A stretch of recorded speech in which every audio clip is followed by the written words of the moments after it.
nosotros tratamos esta serie a principio, empezamos a aclarar y hablar de que el libro de Apocalipsis es un libro de esperanza. Empezamos a hablar de que el libro de Apocalipsis no es un libro para tenerle miedo.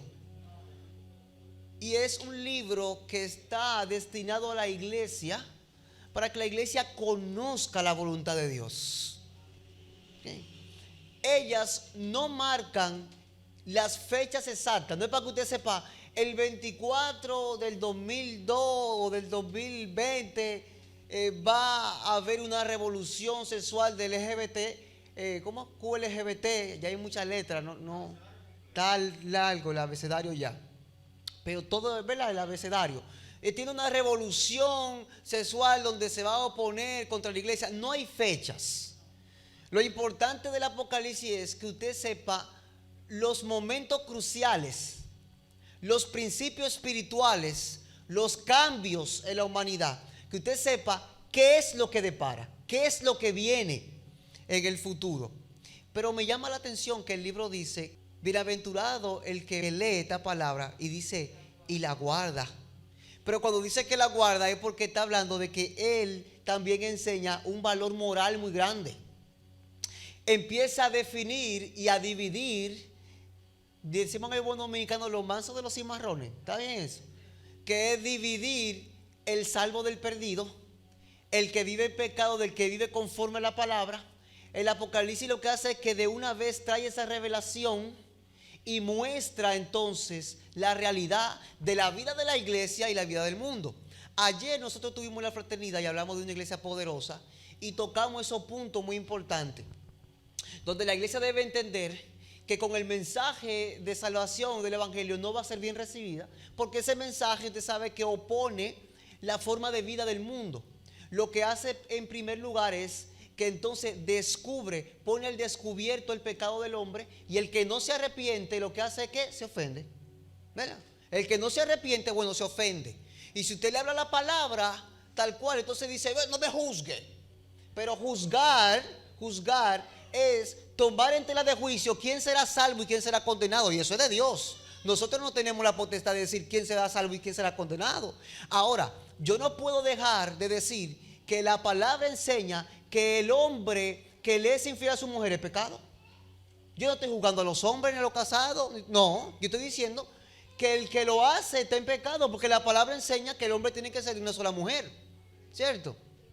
Entonces, cuando nosotros empezamos a entender que la iglesia está para transmitir el evangelio, para predicar a aquellos que están esperando ese mensaje, que están esperando que se le hable de la palabra, para entonces el Espíritu Santo resucitarlo.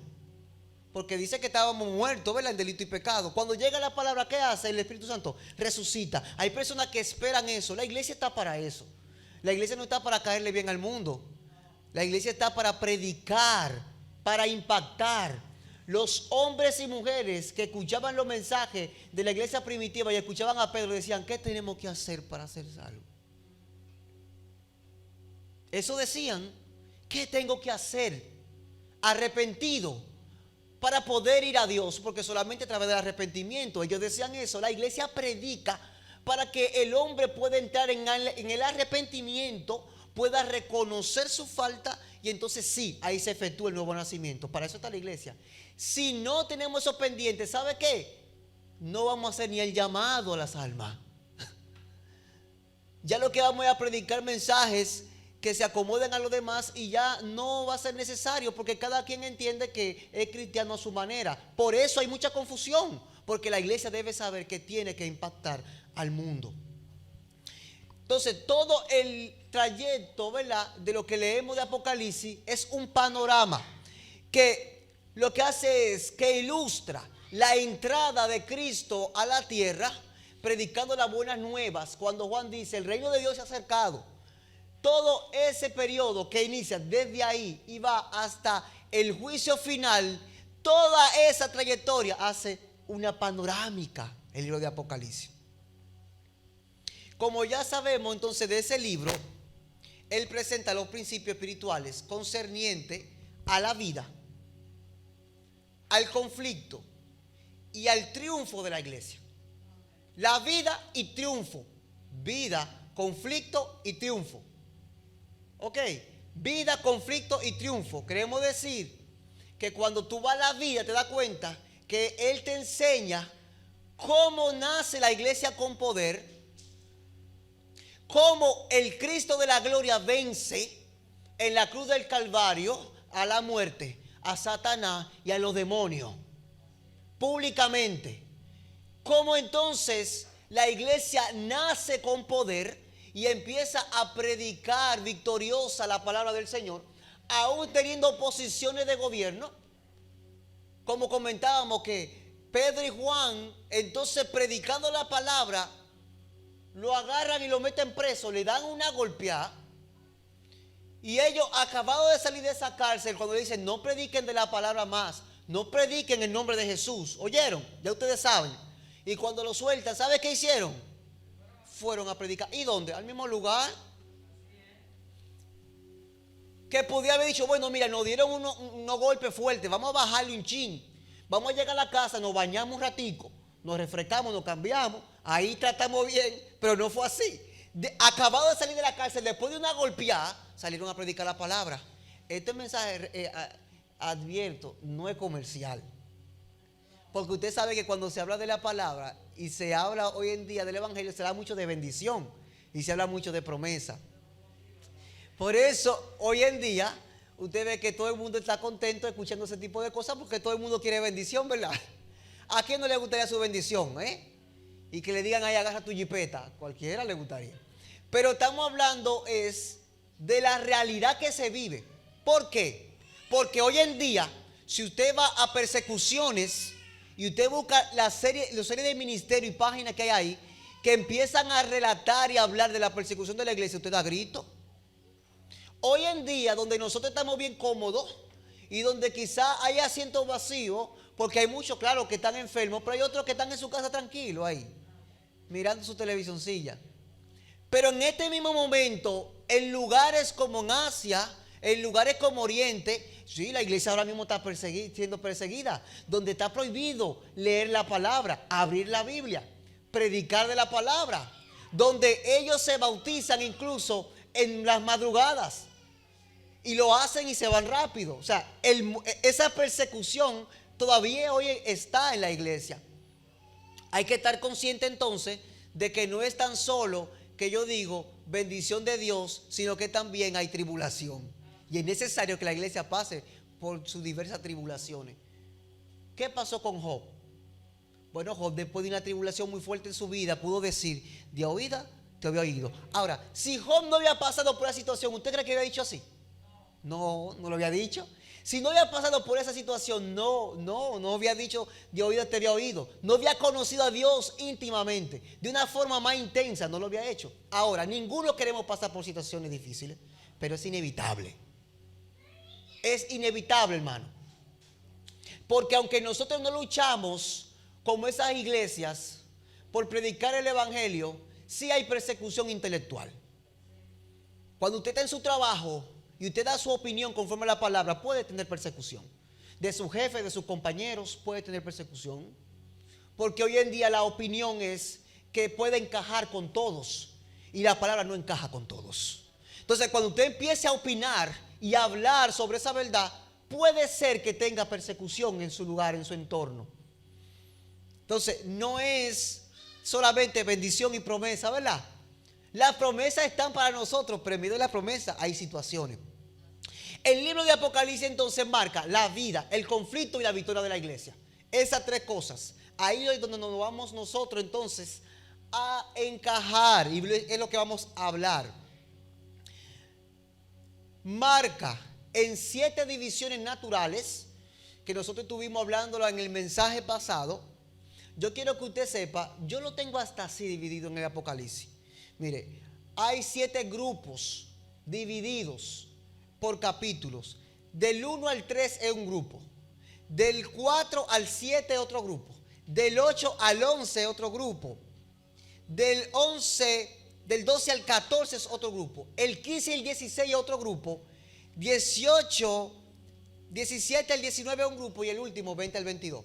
Esos grupos que están ahí, que le dije del principio. Lo que hace es que hablan del principio de la iglesia hasta el fin de los tiempos. Es lo mismo.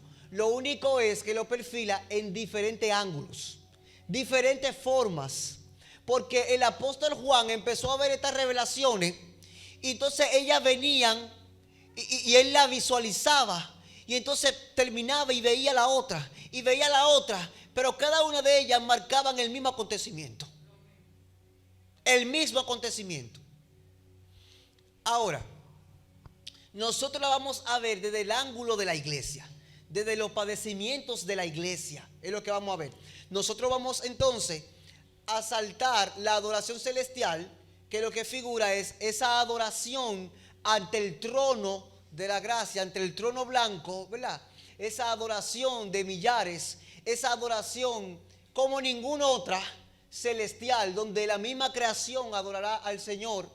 La vamos a dejar ahí. La vamos a dejar ahí. Lo que vamos a hacer es que nos vamos a ir entonces a los sellos. Pero antes de ir a los sellos, yo quiero que leamos en Apocalipsis el rollo y el cordero. Vaya buscándolo ahí, que lo vamos a leer ahora. Va buscando los muchachos, Apocalipsis capítulo 5, verso 1 al 5. Vayan buscándolo ahí. Entonces repito, conociendo que los símbolos no solamente son visuales. Los símbolos del Apocalipsis no solamente son visuales, sino numéricos. ¿Usted se acuerda que dimos un ejemplo en el primer mensaje del simbolismo que tienen las imágenes? Y hablamos de las bestias, ¿se acuerda? Y hablamos que son gobiernos, que son potencias que van surgiendo a través de los tiempos.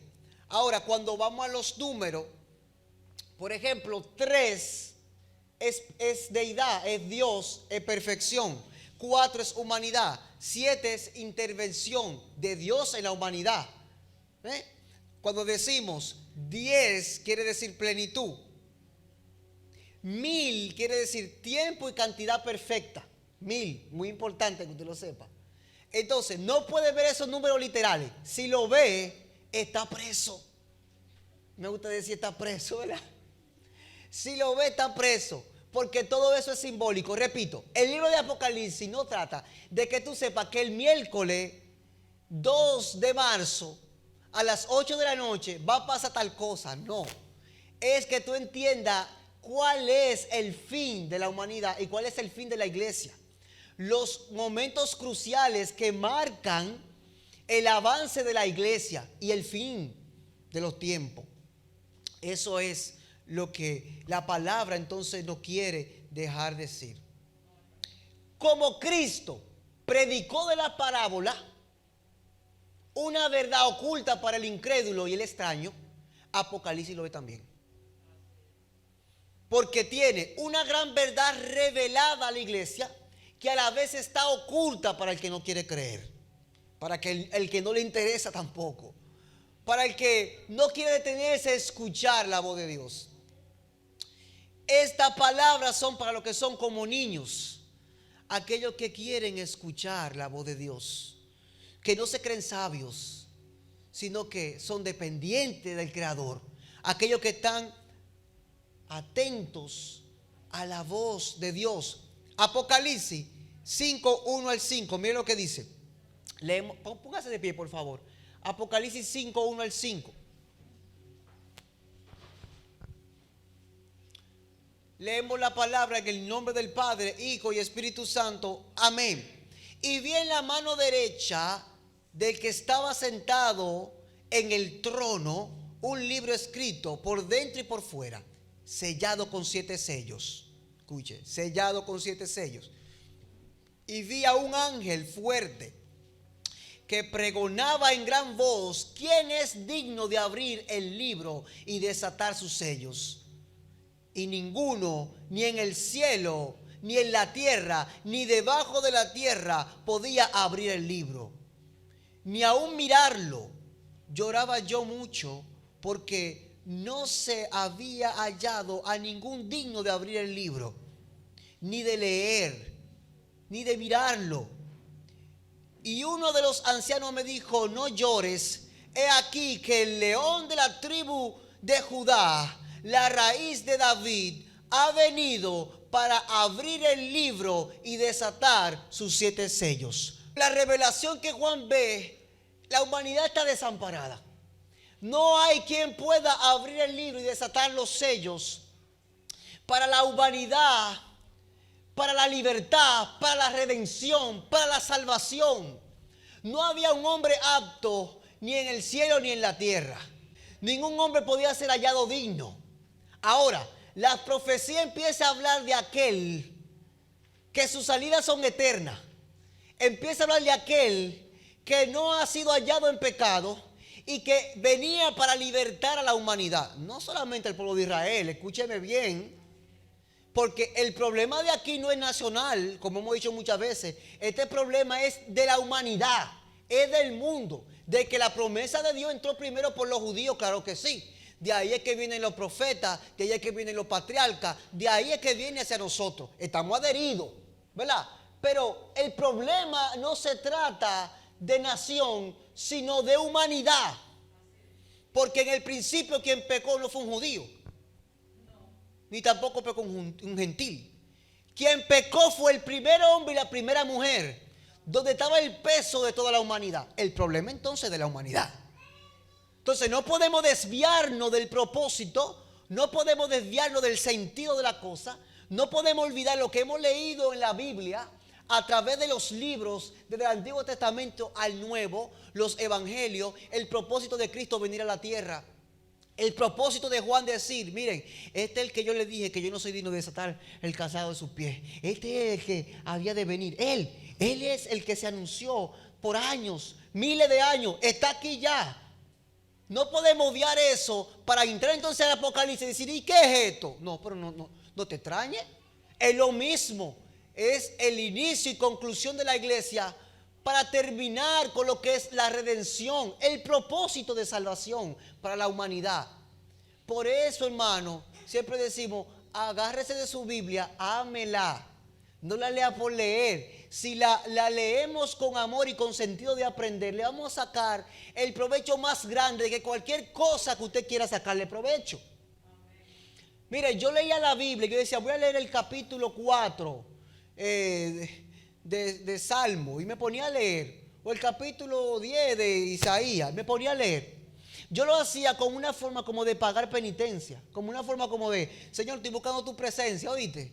Voy a leer este capítulo, pero mi intención no era aprender de él, solamente leerlo, para por medio de eso decir, bueno, estoy buscando de Dios, estoy leyendo la Biblia. No, la Biblia está para que nosotros podamos digerir esa palabra, que podamos ir a ella como nuestra fuente de sabiduría, como nuestra fuente de guianza, como nuestra fuente de energía, de pasión, a la par de cualquier tipo de hobby o cualquier gusto o cualquier cosa que tenga una persona. Si conoce a Dios, la palabra incluso tiene que estar por encima de cualquier gusto, cualquier pasión que una persona tenga por hacer en el mundo. La palabra de Dios. Por eso decimos, léala con la intención de aprender, con la intención de ser edificado, de que Dios le hable a su vida. Si lo hacemos así, mire, vamos a saborear esto. Si no lo hacemos así, esas palabras van a salir, nos van a cruzar así como tiro, nos van a pasar así, y no la vamos a asimilar y no la vamos a aprovechar. Entonces, hay que pedirle a Dios ese deseo y anhelo de poder ir a la palabra con intención de aprender de ella. Y lo que leímos aquí es que nadie era apto para esto. Nadie era apto. ¿Se acuerda que hablamos de la cruz, verdad? En eso hablamos de los mensajes de algo serio en la cruz y en el sepulcro, un asunto serio. Y hablamos de que no había otro que podía hacerlo, el sacrificio, porque todos se habían hallado culpables. Cada uno de los profetas, cada uno de los patriarcas tuvieron defectos que entonces ante Dios fueron encontrados defectuosos, imperfectos. Cada uno de ellos, usted hace una lista y se va a encontrar las imperfecciones y, como decimos en el buen dominicano, la metida de pata. Pero hubo uno que no fue hallado impuro, injusto, imperfecto, que no fue hallado en pecado. Hubo uno que fue probado en todo, pero más bien lo que se halló fue justo. Aquel que la palabra dice que vino para completar, para cumplir la ley, el terror del hombre, lo que el hombre no puede cumplir. Por más que quiera hacer el esfuerzo más grande de ser el hombre más perfecto, no puede cumplirlo, porque la ley lo que hace es que revela la condición de pecado del hombre. Solamente el Cordero de Dios, solamente la raíz de David, solamente el león de la tribu de Judá era digno de abrir ese sello, de abrir ese libro de sellos, que es lo que vamos a tratar en esta hora. Aleluya. Humano y divino. Aquel que tenía que ser humano y divino. Humano porque tenía que padecer la humanidad. Alguien tenía que pagar. ¿Se acuerda que si hablamos que Dios es perfecto, entonces es justo? Uy, hay que saber eso. Si Dios es perfecto, entonces es justo. Si no fuera justo, no es perfecto. Hay que tener eso muy claro. A veces la persona empieza a hablar solamente de gracia y de gracia. Sí, claro, la gracia. Pero cuidado, si nada más hablando de gracia, no olvidamos que tenemos que compadecer ante el trono de un Dios justo y santo. Entonces, cuando nosotros empezamos a leer esto y entramos al capítulo 6, donde habla de los sellos, este libro que después usted lo lee en su casa, este capítulo empieza con estos 7 sellos. El primer sello, el jinete con el arco, con el caballo blanco. Este es el Cristo triunfante, la entrada del Mesías. ¿Se acuerda que le dijimos que de eso se trata del principio hasta el fin? ¿Se acuerda? Entonces, la entrada de Cristo al mundo, el evangelio entrando al mundo, porque Juan dijo, el reino de Dios se ha acercado a nosotros. Esa entrada entonces se refleja en la visión de Juan, el jinete en el caballo blanco con un arco. Pero llama la atención un arco. ¿Por qué un arco? Bueno, porque él no vino a traer paz sino espada.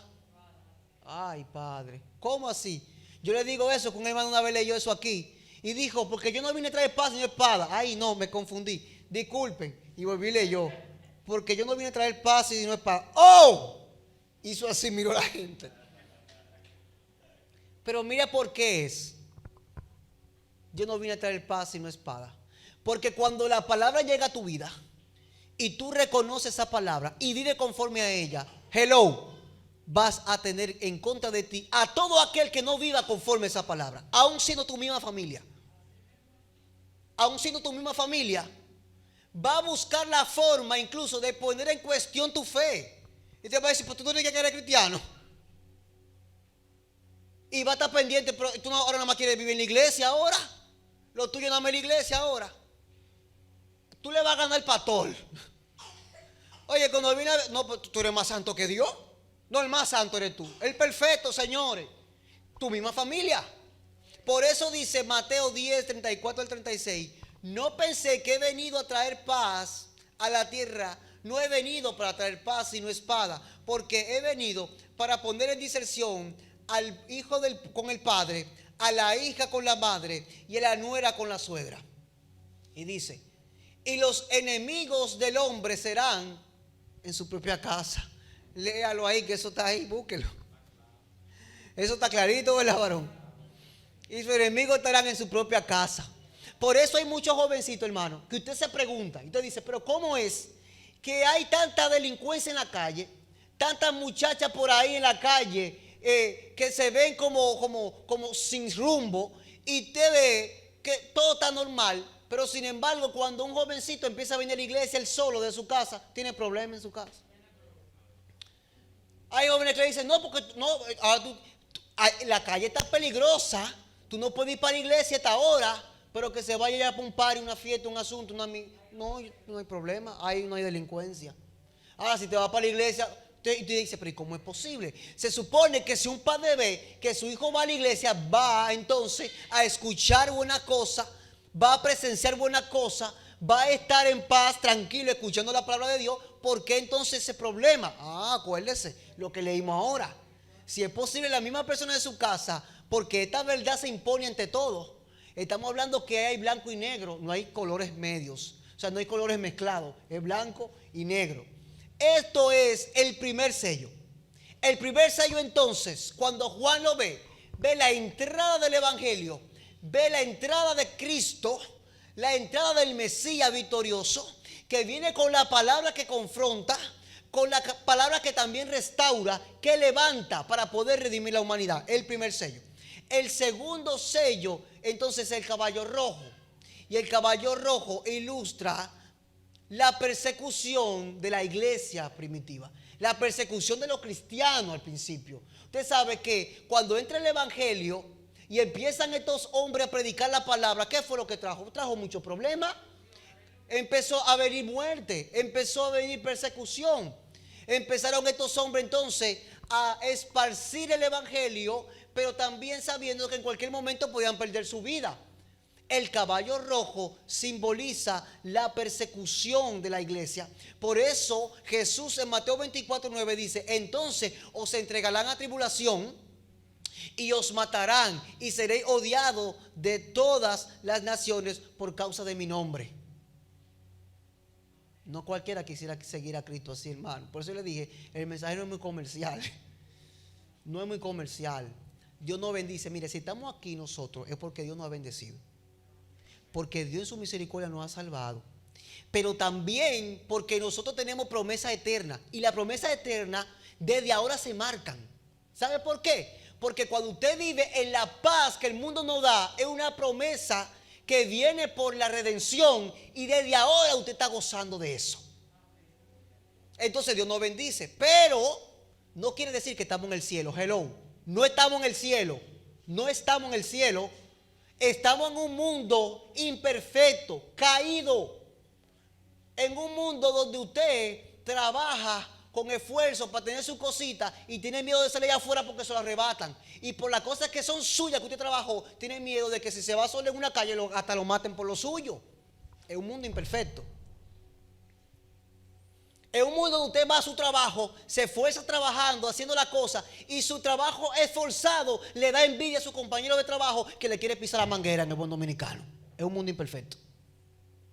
Donde una persona puede tener confianza de hablar con un amigo, y ese es su amigo, y sin embargo el amigo, lo que está por detrás, como dice también en buen dominicano, puñalándole la espalda. Es un mundo imperfecto. Es un mundo imperfecto donde hay mentira, hay infidelidad y donde hay oposición a la libertad del alma, del espíritu.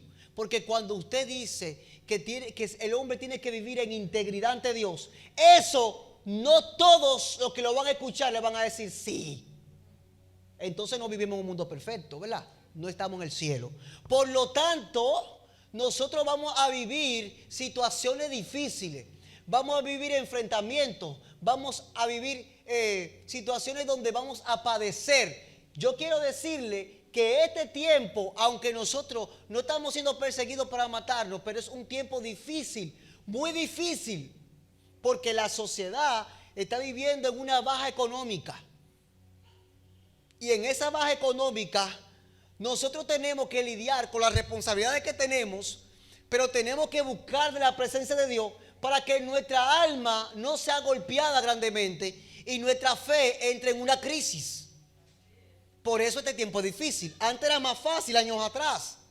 No había ese problema. Por eso todo el mundo está en la calle. Usted sale de su casa y cuando usted dice, bueno, yo llego para atrás como en media hora. Hey, llegó en 2, en 3 horas.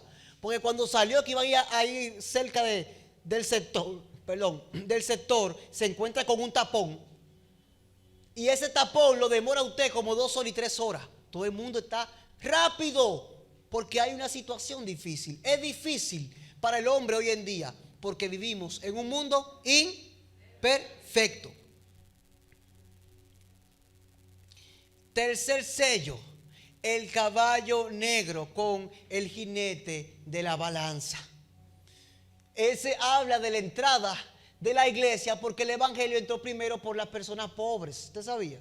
por los esclavos. Primero entró por los pobres.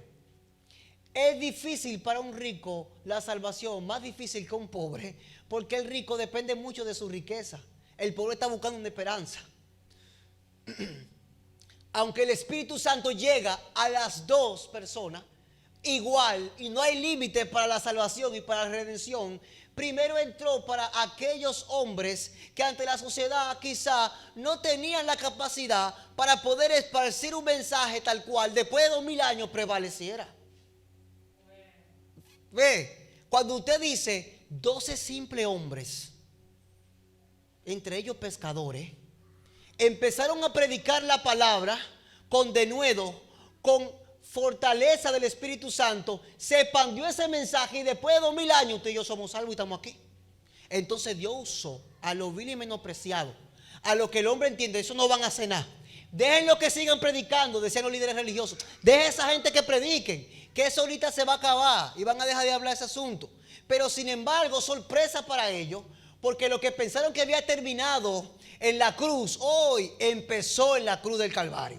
Lo que ellos pensaron que habían aniquilado, no fue que lo aniquilaron, sino que caminaron en el propósito eterno de Dios para la redención. Eso fue lo que ellos hicieron. Y de ahí para acá, nadie ha podido parar la iglesia. Denle un aplauso al Señor.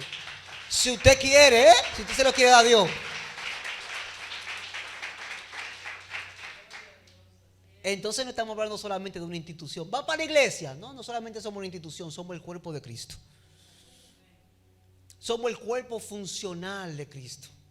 Somos aquellos que hemos sido llamados, que hemos sido apartados para Dios, para predicar la buena nueva, que es la esperanza. Es lo que el alma necesita. Las personas allá afuera no necesitan nuestras opiniones, necesitan el evangelio, necesitan la palabra de Dios. Ese es el hambre que el hombre tiene en su interior, el deseo de poder ser lleno y saciado. Solamente Dios lo da. Y el Espíritu Santo es que nos dirige para predicar ese evangelio que el mundo necesita. Entonces no solamente ante la sociedad somos una institución, somos el cuerpo de Cristo. Cuando vemos esto, entonces entendemos 1 Corintios 1:26 que dice: pues mirad, hermanos, vuestra vocación, que no sois muchos sabios según la carne, ni muchos poderosos, ni muchos nobles. Oiga, lo que está diciendo, sepan esto, Dios lo va a usar como quiera. Aunque quizás entre la sociedad, repito, no es que Dios solamente vaya al pobre. Le estoy diciendo es que usa a cualquiera. Y según la sociedad, el pobre no tiene derecho a hacer nada. Es el que tiene posibilidades, el pobre no. Pero entonces usted ve que él dice esto y Pablo es un hombre educado, ilustrado en la ley, con buena posición económica, y el evangelio llegó a su vida. Entonces no estamos hablando que solamente a los pobres. Cuando usted ve doctores, cuando usted ve, por ejemplo, Lucas, que escribió el evangelio de Lucas, ¿verdad? Y usted ve este hombre preparado. La palabra está llena, reyes, los reyes. Cuando usted ve a Salomón, un hombre preparado, inteligente, poderosísimo, escribiendo la palabra del Señor. Estamos diciendo que entonces lo que Dios hace, que usa a quien quiera, como quiera, y cuando Él lo haga, nadie va a parar el propósito de Dios. Eso es lo que estamos hablando. El tercer sello, el cuarto sello, es un caballo amarillo. Esta es la guerra religiosa, donde los grandes conflictos de creencias se enfrentan en los cristianos, que los cristianos también se ven involucrados. Esto es lo que se va a ver a través de los años, hermano, que es el asunto que las personas, incluso hoy que no hay tanta violencia, ¿verdad? Que todo el mundo respeta lo que el otro dice, pero hoy usted ve que hay un problema tan grande que cuando usted va a hablar de Cristo dice, no me hable de religión. Para muchos, como que es un asunto, no me hable de eso, porque eso como que una guerra como sin fin, ¿verdad? Aunque no haya violencia, porque los conflictos se van a ver cuando usted predica de Cristo, aquel que confronta al hombre. Quinto sello, las almas de los martirizados clamando por justicia. Mire algo con eso. Usted sabe que muchas veces uno dice, Dios mío, pero mira eso. Toma tú la justicia, Dios mío. Sí, Él la va a tomar. Señor, pero toda esta injusticia. Por ejemplo, cuando uno ve que esas iglesias ya son perseguidas, tú dices, Dios mío, pero agárralo y eflécalo. ¿Verdad? Uno como que quiere como que ya Dios tome como control de la situación y haga justicia sobre aquellos hombres maliciosos, incrédulos, despiadados, que persiguen al hombre de Dios, que no hacen daño a nadie, solamente predicar esperanza. Aquellos que llevan, ¿verdad?, con el calzado de la paz, llevan el evangelio. Entonces, esto del quinto sello habla de las almas martirizadas. Y cuando vamos a Apocalipsis 6, en el mismo capítulo 6, verso 10, dice, y clamaban a gran voz diciendo, ¿hasta cuándo, Señor? ¿Hasta cuándo, Señor santo y verdadero, no juzgas y vengas nuestra sangre en los que moran en la tierra? Ese es el alma que clama por justicia. Todos los hombres que han sido matados, que han sido aniquilados, todos esos hombres que desde el principio fueron perseguidos, que cuando hablamos de la historia de Roma, y usted se da cuenta de lo descabellados que fueron con los hombres de Dios, con los cristianos, con la iglesia, que lo llevaban al Coliseo y con toda su familia lo tiraban ahí para que los leones lo devoraran y hacían cuantas cosas sangrientas. Eso, cada uno de esos está marcado. Cada uno de esos. Este es el sexto sello. Entonces, ¿está entendiendo el por qué el panorama de esto es de la visión de la iglesia? Lo que va a acontecer desde la entrada de Cristo hasta el fin, su segunda venida. Eso es todo, hermano. Por eso no hay que cogerle miedo a esto. Y ahora, y no me lea Apocalipsis. No lo lea ya. Hubo un hermano una vez que dijo, yo voy a dar un estudio de Apocalipsis. Y le dijeron, no lo haga. Te vamos a quitar de maestro, no haga eso. Pero eso está en la Biblia, no lo haga. La palabra de Dios está ahí y se interpreta sola. Lo que hay que pedirle al Espíritu Santo iluminación. Porque la palabra enseña un solo mensaje, que es otra cosa también. Que hoy en día, no hoy en día, desde el inicio de nuestra iglesia protestante pentecostal, la Biblia se toma de una forma subjetiva, no objetiva. En la forma subjetiva es, ¿qué tú entiendes de ese texto? Léelo. Bueno, eso es lo que tú entiendes. Ahora, yo entiendo. No se trata de eso. La palabra enseña un mensaje, entonces hay que entender qué ella enseña, no que yo entiendo. Para que no caigamos, bueno, mira, este versículo es tan hermoso que podemos sacar tantas definiciones, tantas conclusiones, tantos puntos de vista de este verso. No, la Biblia enseña un mensaje. Por eso el Espíritu Santo nos va a guiar. Cuando nosotros pedimos sabiduría a Dios, Él nos la da. Dice en Santiago, ¿verdad? Dice, todo el que quiera sabiduría, ¿qué tiene que hacer? Pedir a Dios. Para que Él entonces, conforme a su palabra, le dé sabiduría. Aleluya. Ya estamos terminando, hermano. Entonces, tenemos que el quinto sello son las almas de los martirizados que claman por justicia. Pero, gracias a Dios, entra el sexto sello, que es la dramática imagen del juicio sobre los terribles, sobre los condenados, el juicio sobre los hombres ingratos, incrédulos, maliciosos, pecadores. Sobre estos hombres entonces viene este juicio. Dice que ellos se oponen a Cristo y a su pueblo y a su iglesia. Apocalipsis 6, 15 al 17. Vamos a Apocalipsis 6, 15. Dice hasta el 17. Y los reyes de la tierra y los grandes, los ricos, los capitanes, los poderosos y todo siervo y todo libre se escondieron en las cuevas y entre las peñas de los montes, y decían a los montes y a las peñas, caed sobre nosotros y escondernos del rostro de aquel que está sentado sobre el trono y de la ira del Cordero. Ay, hombre, ahí es donde viene lo fuerte. Entonces, estamos hablando de que eso no se quede impune. Ahí es donde viene el juicio para aquellos hombres que entonces correrán y se querrán esconder de la presencia de Dios, de su autoridad, de su juicio. porque el gran día de su ira ha llegado. ¿Y quién podrá sostenerse en pie? Oiga,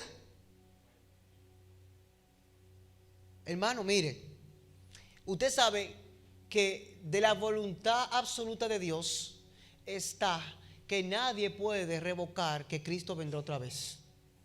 Oiga, usted no puede estar más seguro que cualquier otra cosa que los propósitos absolutos de Dios se cumplan. No hay para atrás, hermano. Por eso siempre explicamos que de los propósitos que Dios tiene, que no son absolutos, está bajo nuestras oraciones para que Él responda. Pero lo absoluto, como que el diablo, los demonios serán aniquilados, serán condenados, eso no lo dé para nadie. Podemos orar cuantas veces queramos orar: Señor, perdona al diablo. Diablo, arrepiéntete. No. De los propósitos absolutos de Dios, eso es que aunque llueve, trueno, vente, se va a cumplir. Cuando hablamos entonces de la venida de Cristo, del día como ningún otro, el triunfo glorioso y la condena del hombre, eso no lo va a quitar nadie. Nosotros no sabemos los propósitos eternos. Dios sí sabe los propósitos eternos. Entonces, de que esto pase, no hay quien lo quite ni revoque esta situación. Se va a cumplir a cabalidad. Y cada día que pasa se acerca a esto. Este mensaje, cuando habla del juicio de Dios, una cosa es el juicio de Dios para la humanidad, para los vivos, y otra cosa es el juicio ante el trono blanco. Es otra cosa, para que no se me confundan, porque hay mucha gente que tiene un mangú y un lío con el cielo, la tierra y el juicio y el asunto y la condena y el infierno. Tienen un lío, un mangú tienen. Una cosa es el juicio para los que están viviendo en el presente, en el momento del fin del mundo, en el momento del juicio de Dios para los vivos. Una cosa es eso y otra cosa es el juicio ante el trono blanco, donde vivos y muertos compadecerán ante Dios. Es distinto. Quiero concluir con esto aquí, porque si no lo concluyo, entonces esto se queda como laguna. Pero también se nos hace una poderosa declaración en el capítulo 7, que sigue siendo parte de esta sección. ¿Se acuerdan que hicimos unos grupos, unas secciones, verdad? Este capítulo sigue siendo parte de esa sección que no podemos quitar. Tenemos que seguir en ella porque está hablando del contexto de los sellos. Y cuando empezamos a ver, nos encontramos con los 144,000. Apocalipsis 7, 2 al 3 dice: y tenía el sello del Dios vivo, y clamó a gran voz a los 4 ángeles, a quienes se le había dado el poder de hacer daño a la tierra y al mar. Está hablando del juicio a la tierra, juicio a la tierra, no el juicio ante el trono blanco.